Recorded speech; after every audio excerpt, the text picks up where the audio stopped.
আসসালামু আলাইকুম রহমতুল্লাহি ওয়া বারাকাতুহু। আশা করছি আপনারা অনেক অনেক ভালো আছেন। আমাদের ঝলঝলি স্কুল দেখতে পাচ্ছেন, ওখানে আমাদের হেডমাস্টার বেশি বেশি করে পয়সা নিচ্ছে। তার জন্য আমরা আন্দোলন করেছি। ওখানে ভর্তি হচ্ছে, ভর্তির ওখানে ডাবল পয়সা নিচ্ছে। যে কোনো কাজ করছি ওখানে ডাবল পয়সা নিচ্ছে। তার জন্য আমরা আন্দোলন করেছি।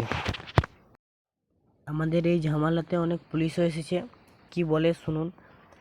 এখন পুলিশ সঠিক বিচার করছে কিনা আপনারা দেখুন।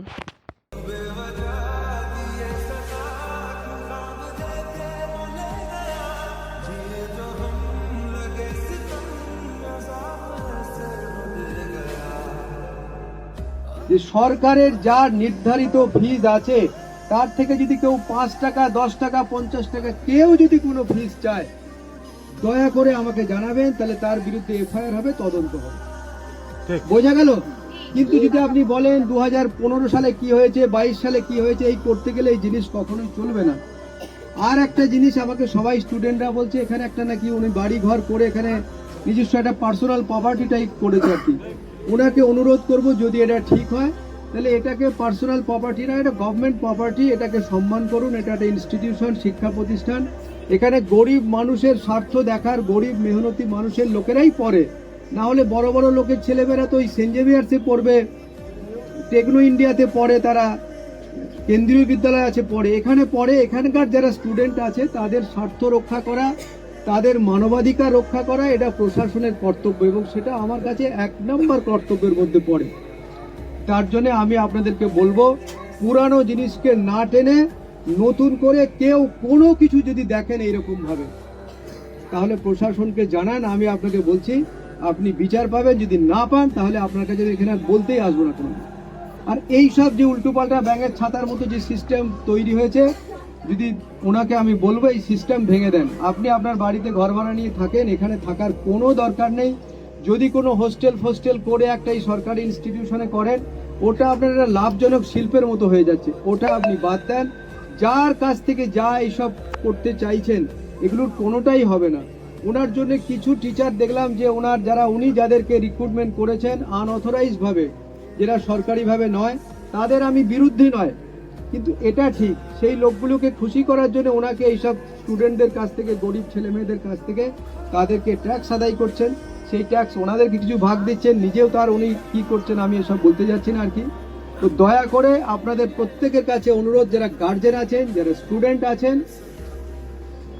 যা হবার হয়ে গেছে, কিন্তু একটা কোনো পয়সা কোনো অবস্থায় এখানে দেবেন না। ওনাকে এখানে থাকার যাতে না থাকতে পারে সেটাও আমি বললাম। শিক্ষা প্রতিষ্ঠান এখানে কেন উনি বাড়ি করে থাকবেন এখানে? আর যেগুলো এই যে সব হোস্টেল করেছে আর কি, মেস হোস্টেল করেছে, এগুলো সরকারি জায়গায় এরকম হয় না। আর সরকারি ইনস্টিটিউশনে আপনি তো গভর্নমেন্টের ফান্ড ফেলে করবেন, আপনি এইসবগুলো করছেন দিয়ে একটা নিজস্ব একটা বিজনেস তৈরি করছেন। এটা যদি উনি বলেন যে না, দিস উইল কন্টিনিউ এবং এটা চলবে, তাহলে আমি বলছি ওনার এগেনস্টে এফআইআরও হবে, তদন্ত হবে, এবং পরে উনি বুঝতে পারবেন যে সরকারি আধিকারিকের বিরুদ্ধে এফআইআর হলে যা যা জিনিস আছে তাই হবে। বোঝা গেল? এই যা যা উনি করেছেন, পুরানো জিনিস আমি বাতিল করে দিচ্ছি, সেগুলো নিয়ে দয়া করে কেউ মাথা ঘামাবেন না। কিন্তু এই নতুন জিনিস যা যা করছেন, সেই জিনিসগুলো যার যার কাছ থেকে এইসব করেছেন, আপনি দয়া করে সেগুলো বসে ঠিকঠাক করে অ্যাডজাস্ট করে ফেরত করে দেবেন। আর যেগুলো অনেক পুরানো ঘটে গেছে, আমি সেগুলো নিয়ে কিছু বলতে চাইছি না। বোঝা গেল? কিন্তু তোমাদের কাছে আমার একটা আবেদন আছে, আমি যেটা বলছি এটা আমি ওনার বিরুদ্ধে বলছি না, আমি যেটা বলছি এটা ভেবো না তোমার পক্ষে বলছি, কারণ এটা জাস্টিস, তুমি এইটাই পাওয়ার অধিকারী। তুমি সরকারি শিক্ষা প্রতিষ্ঠানে আসবে, তুমি বিনামূল্যে শিক্ষা, আর্টিকেল 21A তে বলা আছে, দেখবে যে সেখানে শিক্ষা এখন আর কনস্টিটিউশনাল রাইট নয়, মৌলিক অধিকার, ফান্ডামেন্টাল রাইট। সেখানে বলা আছে যে state shall provide free and compulsory education to all the children from 6 to 14 years in such a manner as the state may determine by law. এর বাংলা করলে জানায় যে 14 বছর অবধি বালক বালিকাদের সরকার সম্পূর্ণ বিনামূল্যে শিক্ষা দেবে। এই বিনামূল্যে শিক্ষার জায়গায় যদি কেউ ব্যক্তিগতভাবে ট্যাক্স চাপায়, তিনি আইনের চোখে অপরাধী এবং তার যা হওয়ার তাই হবে।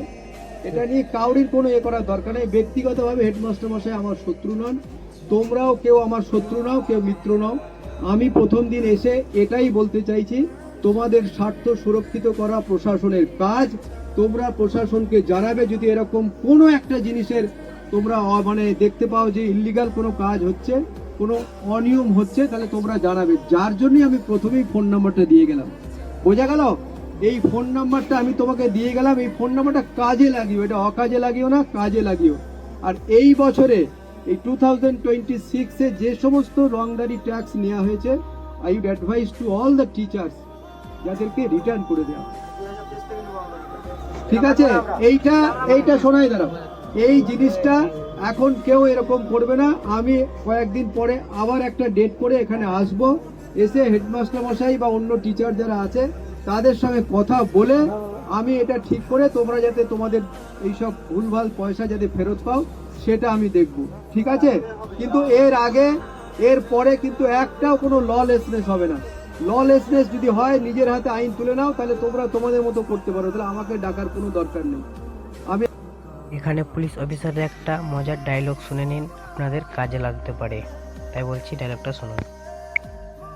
ফান্ডামেন্টাল রাইট সেখানে বলা আছে, the state shall provide free and compulsory education to all the children from 6 to 14 years in such a manner as the state may determine by law।